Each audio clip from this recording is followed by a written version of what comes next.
Bienvenidas y bienvenidos a este espacio de conversación del Centro Regional de Investigación en Salud Pública, donde acercamos la ciencia a la vida cotidiana a través de quienes la construyen.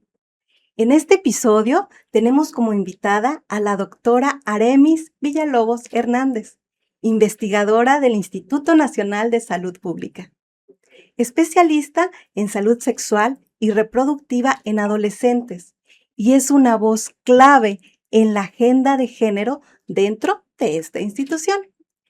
A lo largo de esta charla vamos a conocer un poco más sobre su trayectoria, su trabajo de investigación y los retos actuales en la salud de las y los adolescentes en México.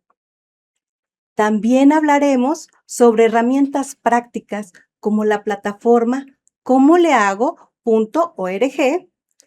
que brinda información confiable y accesible para jóvenes.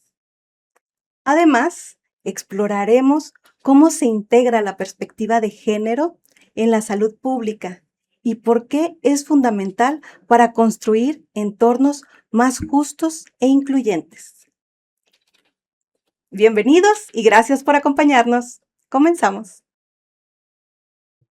Doctora Aremis, muchas gracias por estar aquí, por visitarnos y pues bienvenida. Muchas gracias. Gracias a ustedes por recibirme. Es un gusto poder conocer una sede más del Instituto Nacional de Salud Pública. Gracias. Pues bueno, para comenzar, me gustaría que nos platicaras un poquito sobre ti y cómo es que llegaste a trabajar en temas de sexualidad y reproducción en adolescentes. Sí, yo estudié demografía en la maestría y soy actuaria de licenciatura, entonces me gustaban los números, pero me gustaba la población, pero me gustaba estudiar la mortalidad y entonces ahí fue como me fui como empapando de todos los temas de salud y me empezó a gustar la salud pública. Mi doctorado lo estudié en estudios de población en el Colmex y poco a poco he ido avanzando y conociendo un poquito más y profundizando en los temas. En el instituto yo inicié hace más de 20 años en la sede Tlalpan.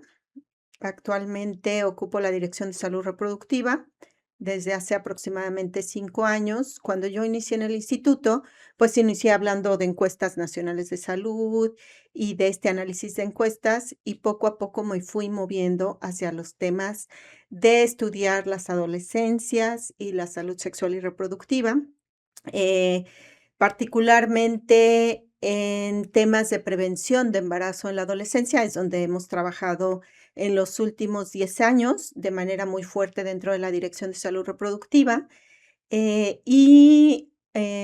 también ampliando un poco la agenda, hemos trabajado un poquito más hacia los temas de menopausia, pues porque la propia población va envejeciendo y también hay ahí otras muchas necesidades en temas de salud pública. Entonces, así es como llegué a la trayectoria de salud pública y bueno, particularmente estudiar a las adolescencias. Qué interesante irte desde números que son importantes en todo lo que hacemos, Sí. pero que te llevó a algo que utilizas esos números, pero algo totalmente que yo supongo que al principio no te hubieras imaginado que No, hubieras estado acá.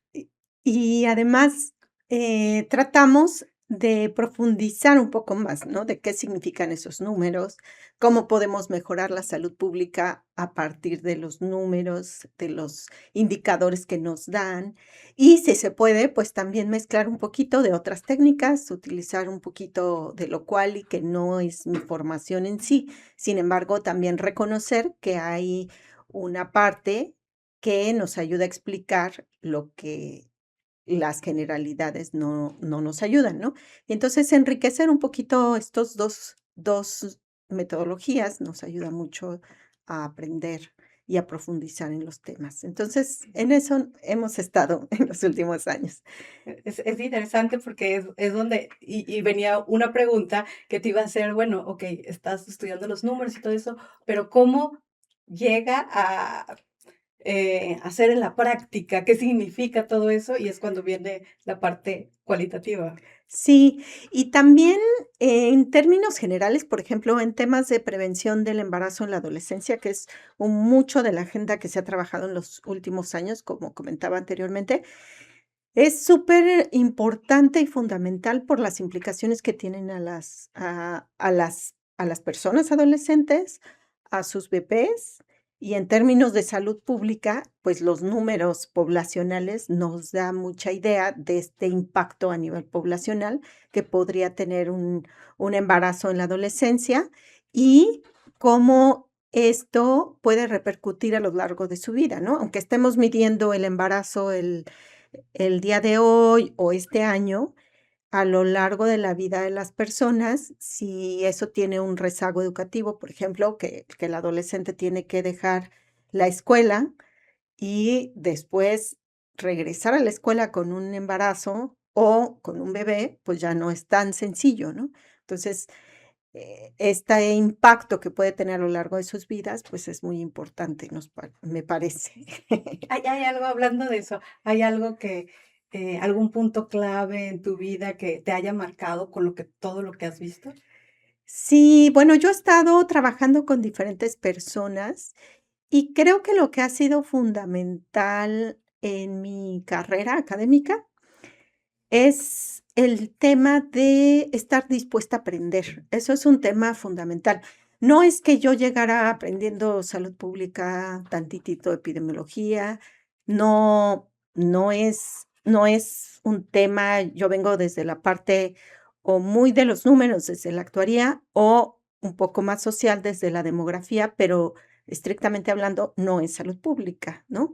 Y Ujú. al aplicarlo a la salud, entonces, es donde ya la parte de la visión poblacional que me da la demografía, ya se vuelve un enfoque de salud pública, ¿no? Y eso a mí me ha encantado, pero el hecho de estar dispuesta a aprender respecto a lo que veo en mi entorno, a mejorar, digamos, las acciones que hacemos día con día dentro del instituto, es un tema que ha sido clave en mi carrera académica, porque ya si aprendo en una reunión o reviso la información, lo que sea necesario, en la siguiente ocasión ya va a ser mucho más sencillo, ¿no? Y yo ya voy a saber cómo manejar los números, cómo interpretarlo poblacionalmente, cómo esto va a implicar, y eso se aplica en todo. Desde cómo hacer una gráfica, cómo hacer una presentación, cómo dar bien una clase, o sea, en todo en nuestra vida, me parece, como que no perder esta capacidad y la motivación de estar aprendiendo todos los días. Y es mucho de lo que nos da la salud pública, que todos los días hay un nuevo tema, hay una nueva brecha, no es estática, sino todo el tiempo hay que estar construyendo, eso me gusta mucho. Muy bien. Y hablando de esa experiencia que has estado construyendo, ¿qué piensas? ¿Cuáles serían los retos que México tiene respecto a la educación sexual, y reproductiva en adolescentes? Sí, en el caso particular del embarazo en la adolescencia, como hace rato comentaba, tiene impactos en la vida futura de las personas, tiene impactos en los bebés, pero cuando ocurre un embarazo en edades tempranas, en la adolescencia, muchas veces está cruzado por un montón de cosas, de contextos donde nos encontramos insertas las personas, ¿no? Puede ser desde que no hay un contexto adecuado para desarrollarse. Por ejemplo, que desde la escuela no recibimos una educación integral en sexualidad, que es como se llama actualmente, donde se revisa todo lo que tiene que ver con la sexualidad, que dicho sea de paso, pues nos acompaña desde que nacemos hasta que morimos. El tema de la sexualidad es algo intrínseco en las personas y verlo no desde el enfoque únicamente biológico, sino verlo desde el enfoque de derechos, de juventudes, la parte del contexto, la parte del enfoque indígena, todos estos contextos donde nos encontramos las personas es fundamental para poder entender un poquito mejor los temas del embarazo en la adolescencia. La comunicación con padres, con madres, el acercamiento a los servicios de salud. O sea, es un tema que tiene que ver con todo el entorno específico de las personas. Y es ahí donde están los retos, ¿no? Que cada quien se encuentra inserto en contextos diferenciados y entonces hay que aprender a interpretar en determinados contextos para que las acciones que se realicen sean focalizadas a cierta población, ¿no? Entonces, como que depende de qué población serían los diferentes métodos que se tienen que utilizar para mejorar. eh, Sí, los diferentes retos. O sea, pensaba en una población donde está lleno de estigmas, ¿no? Por ejemplo, la sexualidad, y no se habla como abiertamente, pues es mucho más difícil cambiar ciertas conductas. Eso me parece que sería muy importante. En ocasiones el personal de salud no sabe cómo platicar con las adolescencias, por ejemplo. Eso también es un tema que las propias personas luchan con su propia formación, ¿no? En la niñez, aunque tenemos actualizaciones y demás, no necesariamente va a ser un cambio tan radical, ¿no? De un día para otro, sino esto requiere de mucha sensibilidad, de mucho cambio y cambios estructurales pues llevan su tiempo. Estructurales, pues tanto la parte educativa, por ejemplo, la parte docente, donde justo también fueron educadas y educados con ciertos estigmas y ahora hay que hablar con un enfoque de derechos, en fin, con otros retos, que eso sí es muy importante. Entonces requiere de cambios estructurales que no son de la noche a la mañana, pero bueno, poco a poco vamos construyendo en esa dirección. por lo que tú me estás platicando, que también nos hace falta desde los servicios de salud, poder comunicar. Siento que hace falta muchas cosas. O sea, ahorita por lo que tú me estás diciendo, para mí era como, ya habíamos pasado eso. Sí. Y veo que no, entonces, em, ¿qué nos hace falta? O sea, ¿qué es lo que, qué es lo que se está dejando afuera y no se ha hablado suficiente?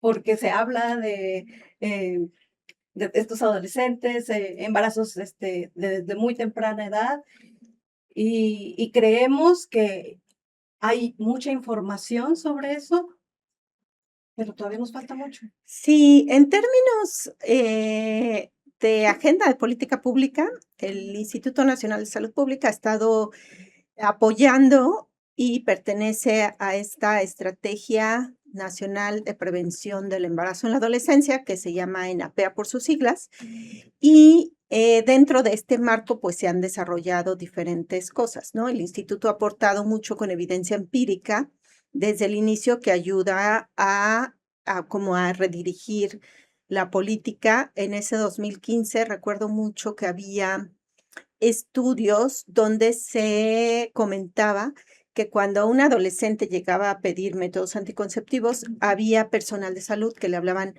únicamente de ciertos métodos a los hombres, únicamente de ciertos métodos a las mujeres, ¿no? Y en realidad lo que quisiéramos es que todo mundo tenga derecho a la información de manera igualitaria y por este medio puedan tomar sus propias decisiones, ¿no? Este fortalecimiento de la autonomía. Cuando empezó esta estrategia, empezó en el 2015 y poco a poco ha ido evolucionando también. Y ahorita que se encuentra en la tercera fase, está enfocada mucho en la territorialización. Entonces, es justo esto, partes de una política que es general y poco a poco la vas aterrizando hasta llegar a ciertos municipios o a cierto territorio, que eso es un poco lo que se está buscando en esta tercera fase, donde se busca ya bajarlo a territorio. Y me parece que eso es muy bueno en términos de poder focalizar acciones a contextos muy específicos. Ok. Y aprovechando esto, voy a sacar mi comercial, si me Muy permites. bien, adelante.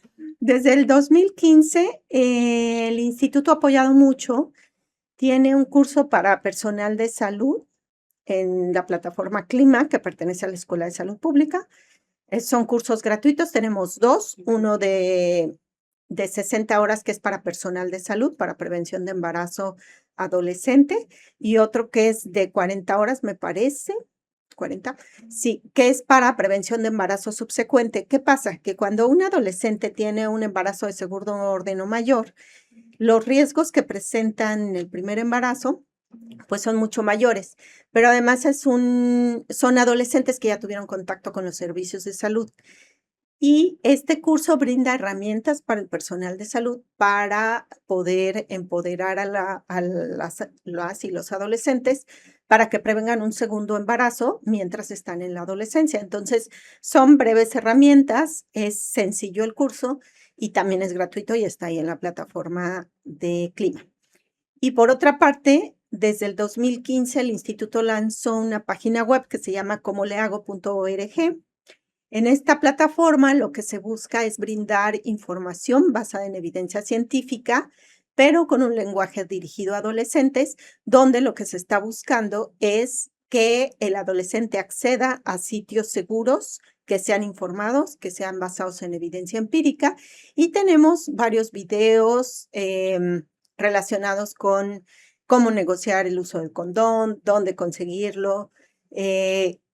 Hay un video muy bonito, bueno, no es bonito el tema, pero es un video muy específico donde se menciona que normalmente, culturalmente, siempre decimos que sí, ¿no? Y entonces, para hacer lo opuesto y empoderar a las personas, dicen, bueno, yo te voy a enseñar cómo decir que no. Y entonces se brindan una serie de herramientas para poder decir que no. Y eso es fundamental, pues, en las relaciones sexuales, ¿no? Que deben de ser consensuadas, informadas y demás. Entonces, me parece que es una muy buena herramienta dirigida a población adolescente. Al paso del tiempo, en esta página web se agregó un chat que atiende el Centro Nacional de Equidad de Género y Salud Sexual y Reproductiva, donde hay personal especializado para la atención de las dudas que tengan las y los adolescentes. Y es muy bueno porque este personal tiene un horario mucho más amplio y además, pues, dan la orientación que se requiere y la información, pues, es a nivel nacional. Entonces, eso es súper bueno y súper bonito. Hemos tenido un incremento mucho en las dudas y demás que se ponen ahí. Es un sitio que además es anónimo, o sea, muchas veces tenemos mucha pena de preguntar y menos si me van a preguntar cuál es mi nombre y todos estos detalles. No, la consulta es anónima. No, si no quieres proporcionar ni de qué estado eres, no necesitas proporcionarlo.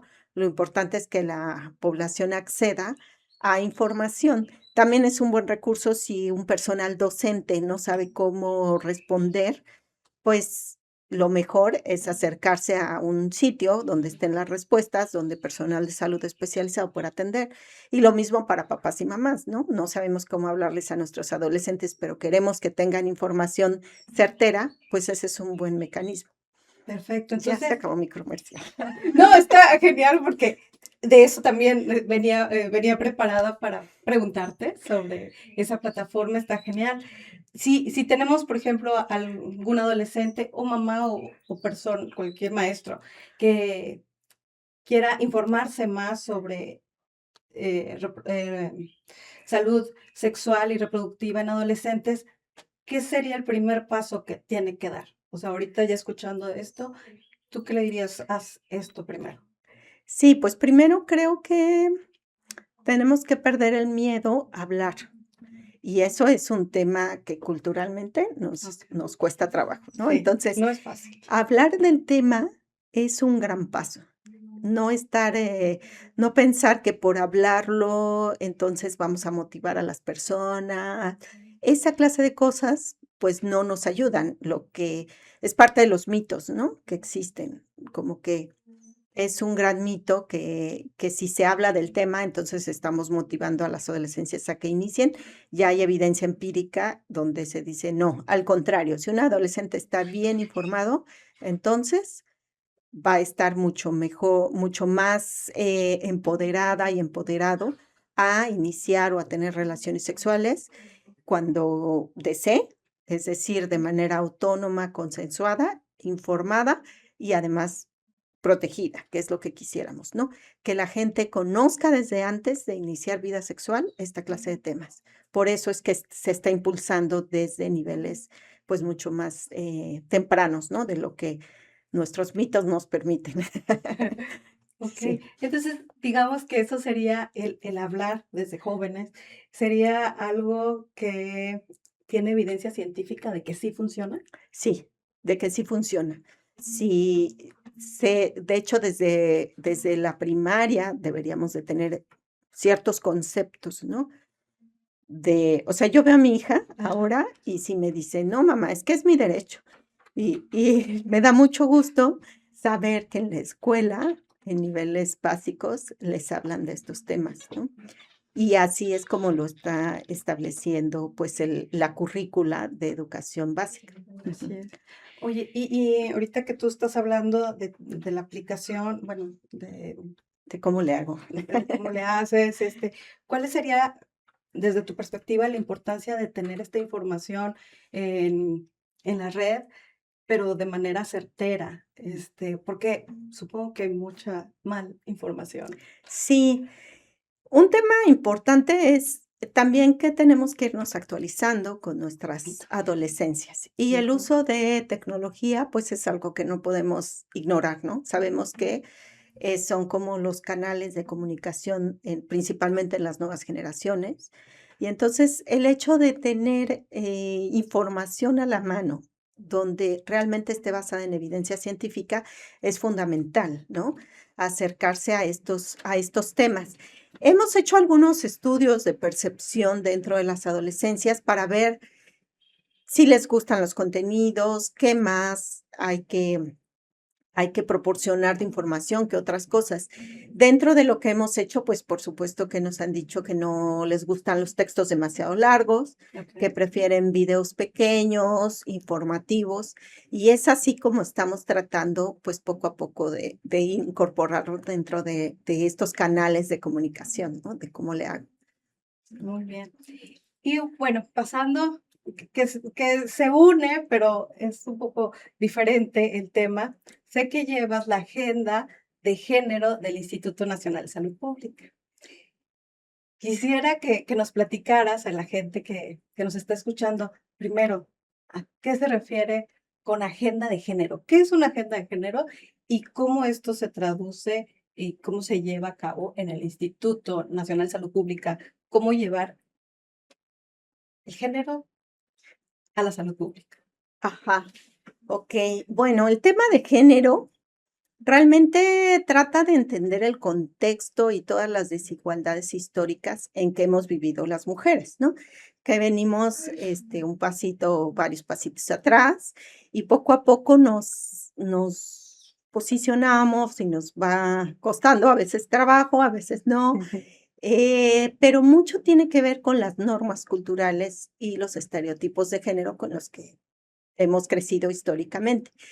Y, por ejemplo, eso tiene que ver mucho con los puestos, ¿no? Si cuántos hombres, cuántas mujeres, había, en algunos lugares hay cuotas de género, por ejemplo, donde se busca que exista esta paridad. Y es ahí donde, la preocupación desde el Instituto Nacional de Salud Pública ha sido central. Ha sido central también la preocupación desde la Dirección General, porque es un tema que hay que impulsar desde abajo y desde arriba, ¿no? Porque si no, son temas que son estructurales y que cuesta trabajo poco a poco ir avanzando en la agenda de género. En el 2022, me parece, yo empecé a liderar el grupo de trabajo de igualdad laboral y no discriminación en el instituto. Empezamos construyendo desde lo que sabíamos, que era muy poquito, y viendo con quién nos podíamos aliar.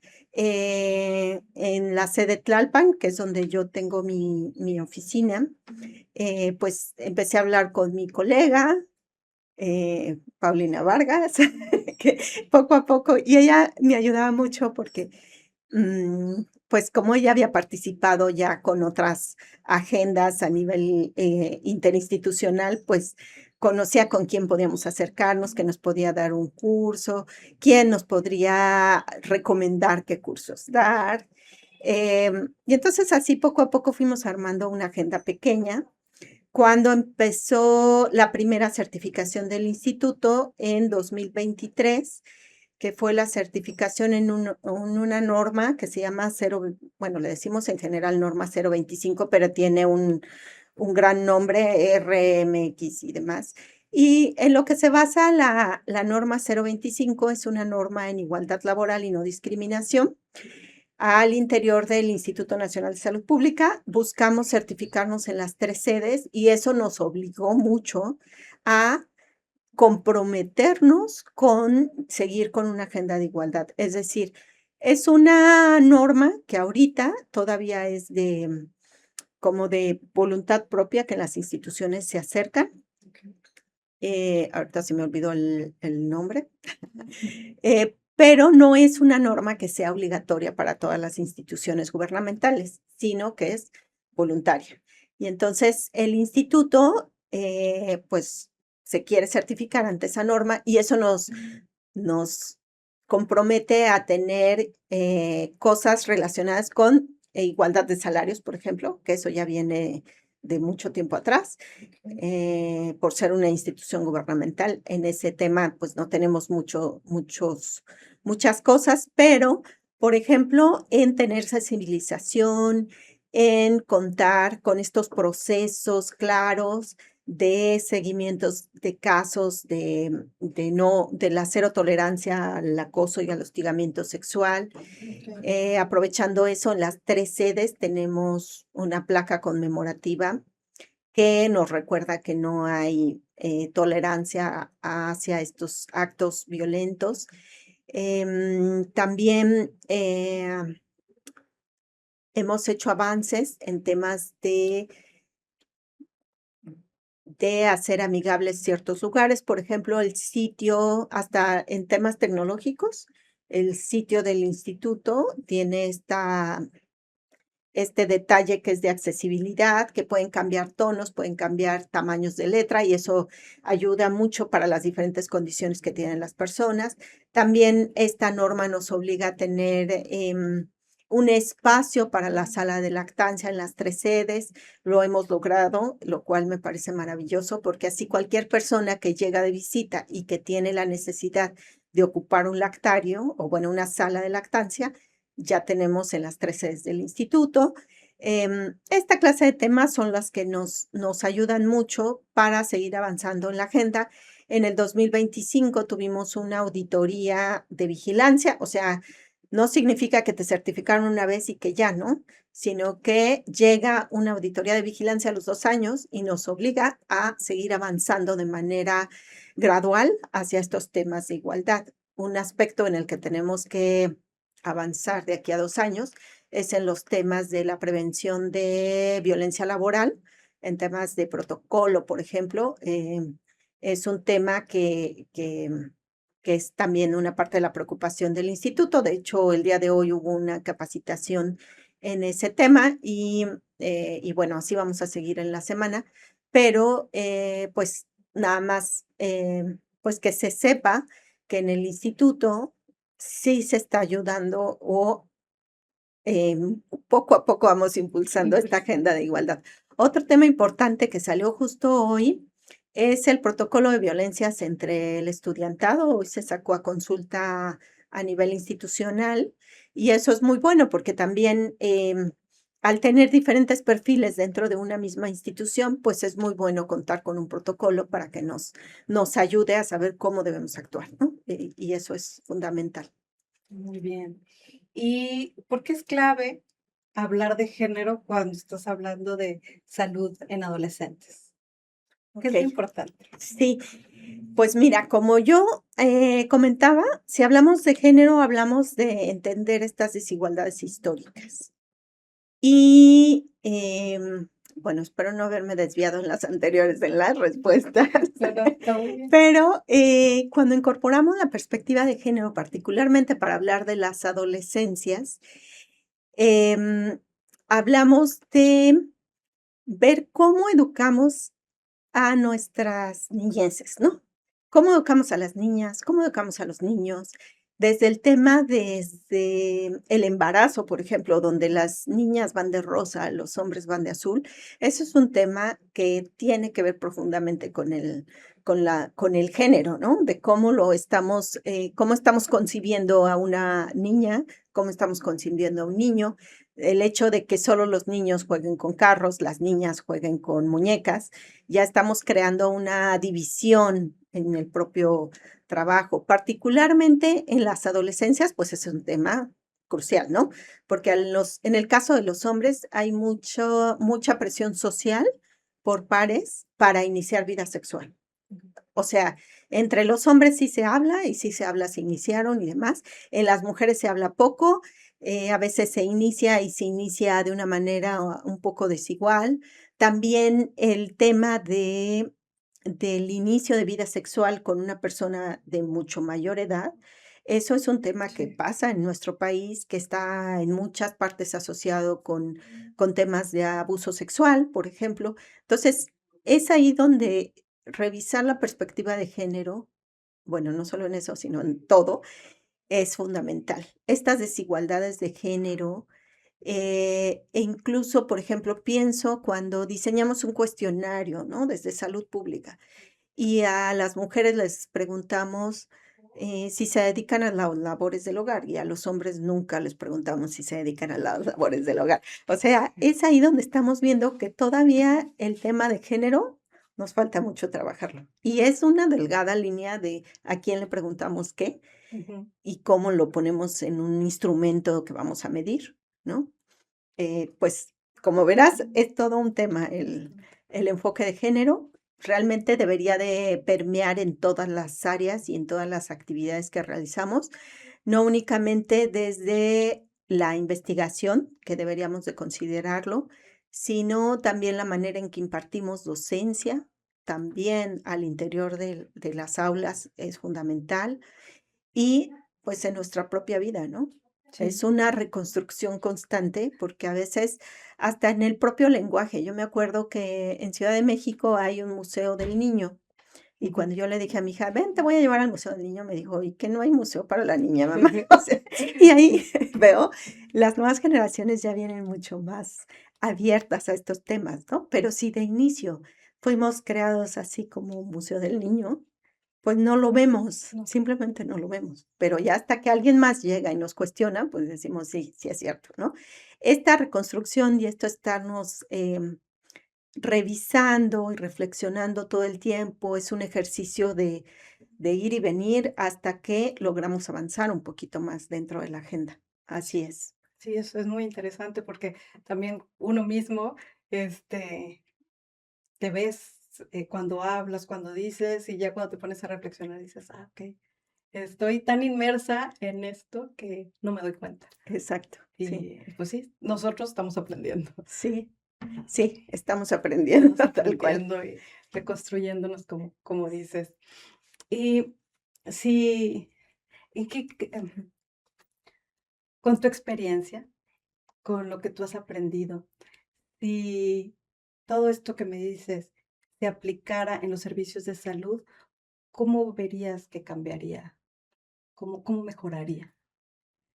Yo creo que mejoraría mucho, si hablamos de perspectiva de género, como les comentaba, muchas veces crecimos con nuestros propios estigmas y, no les hablamos igual o no aceptamos ciertas aperturas, ¿no? De la población que atendemos. Y eso es súper importante, el tema y eso se ha visto también en el ámbito educativo, ¿no? Y en el ámbito familiar. Si regañamos, pues muy probablemente no nos hagan mucho caso, incluso nuestros propios hijos y particularmente en la adolescencia es más complicado, sino más bien posicionarse desde otra perspectiva, darles estas herramientas para que puedan tomar sus propias decisiones, realmente es fundamental, e incluir la perspectiva de género dentro de los servicios de salud es, es súper importante. y estar actualizadas y actualizados con el lenguaje, ¿no? Simplemente ayer estaba yo visitando un lugar, un servicio de salud, y yo veía que todavía existe el término minusválido dentro de la señalética, cuando es un tema que ya no deberíamos, ¿no? Hablar así a las personas con discapacidad, es simplemente hablar como corresponde, personas con discapacidad, y no utilizar otra clase de estereotipos, ¿no? Entonces, es ahí donde, por pequeñas cosas que vayamos cambiando todos los días, nos va a ayudar. Muy bien. Eh, Pasando a otro tema, sé que estás trabajando en colaboración con el INSP, el CRISP y el INSP, bueno, todos son lo mismo, pero los diferentes centros, estás colaborando con el CRISP. ¿En qué estás trabajando? Me encantaría saber qué proyecto traes ahorita. Sí, tenemos un proyecto que es financiado por la convocatoria de CECITI del 2025. Lo que queremos buscar son necesidades en salud sexual y reproductiva en población migrante de 18 a 29 años de edad. Y aquí tiene que ver, 18 a 29 años de edad es población que es mayor de edad, pero son adolescentes y jóvenes, ¿no? Ok. Un poco relacionado con lo que platicaba de la prevención del embarazo en la adolescencia, pero también sabemos que la población migrante, pues, hasta hace unos años era mucho en edad laboral y todavía sigue siendo, ¿no? Y más en territorios como Tapachula, donde hay mucho movimiento, llegan y, y, y bueno, de repente se van, pero otra vez llegan. Sí. Entonces, queremos saber qué pasa, qué necesitan, si han tenido contacto con servicios de salud, particularmente el tema de la maternidad es un tema fundamental que queremos que este trabajo toque. E incluso hay por ahí algunas preguntas relacionadas con los insumos menstruales, que dónde consiguen, cómo resuelven la parte del periodo menstrual, también es fundamental para este contacto. Pero por otro lado, también siempre estudiamos la salud sexual y reproductiva desde el enfoque de las mujeres. Y en este estudio también queremos meter el enfoque de los hombres, saber qué hacen los hombres, ¿no? Particularmente si hay temas de ITS, si se acercan, cómo resuelven también esa parte, es muy, muy importante para este proyecto. Este proyecto es de tipo exploratorio, entonces nos estamos acercando a los albergues, nos estamos acercando a los servicios de salud para un poco complementar los enfoques y bueno, poder reportar a a CECITI un documento que vea diferentes perspectivas y que ayude pues en la política de salud sexual y reproductiva del país, particularmente. Qué interesante. Nos encantaría que regresaras para que nos platiques más sobre este proyecto cuando ustedes estén más avanzados. Así que la invitación está ahí. Sí, claro, con mucho gusto. Y bueno, para ir cerrando, tengo dos preguntas. Una, ¿qué te gustaría que cambiara o que cambiara esto en México en los próximos años? Yo creo que sabemos que es lento, pero estos cambios estructurales relacionados con la sensibilidad, con la educación, con la oferta y disponibilidad de los servicios, realmente es como todo un conjunto de cosas, pero sabemos que la parte educativa y la parte de salud son fundamentales para el desarrollo adecuado de las personas y si fuéramos, si tuviéramos la varita mágica, pues serían esas dos cosas. Qué bien. Y para los que nos están escuchando, no sé si te gustaría dejarles algún mensaje sobre salud sexual y reproductiva en adolescentes. Gracias. Bueno, pues yo puedo decir, desde mi perspectiva, que la salud pública es maravillosa, Ujú. particularmente la parte de investigación Ujú. nos permite aprender un poquito todos los días, entonces no perder esta cosquilla de qué es lo que hacemos, de cuál es nuestro quehacer dentro del instituto y que poco a poco, con pequeñas acciones, vamos avanzando. Y bueno, también para las personas, pues, qué temas que han sido con las que hemos crecido, con muchos mitos, como es la sexualidad, es un tema al cual no tengamos miedo de platicar. Es un tema que tiene que ver con muchos ámbitos de nuestra vida y que, pues, nos acompaña a lo largo de nuestra vida, así que vale la pena conocerle, hablar del tema y, sobre todo, tener la apertura con nuestras familias, con los servicios de salud, con alguien que realmente sepa, que, pues, desde el instituto hacemos nuestro esfuerzo. Tenemos esta página web comolehago.org y, bueno, si nos mandan comentarios, si nos dicen más cosas, pues encantados de leerles. Gracias. Pues bueno, antes de terminar, vamos a compartir todas las ligas, la de la plataforma, ¿qué es lo que hago? ¿Cómo le hago? Comolehago.org. Comolehago.org y las otras, también mencionabas para los cursos. Para los cursos clima, sí, con gusto se los comparto. Lo ponemos ahí en la descripción del video, podemos ponerlo ahí. Y cualquier otro dato que quieras darnos para que te contacten también. Ah, sí. Les doy mis datos. Mi correo electrónico es alvillalobos@insp.mx. Mi extensión es la 4161. Mi oficina está en la sede de Tlalpan, pero también me encuentro en la sede de Cuernavaca por lo menos una vez a la semana y ahora en la sede de CRISP, lo cual está padrísimo. Y pues, muchas gracias. Muchísimas gracias por venir. Esperemos que pronto regreses y nos platiques sobre los proyectos. Fue todo un placer platicar contigo de varios temas que nos interesan a todos. Entonces, pues muchas gracias. Y a ustedes, chicos, muchas gracias por escucharnos. Recuerden seguirnos en nuestras redes sociales. En Instagram y en YouTube estamos como CRISP-INSP. En Facebook como CRISP Oficial, todo junto. Y en X, CRISP-INSP. Así que, hasta la próxima.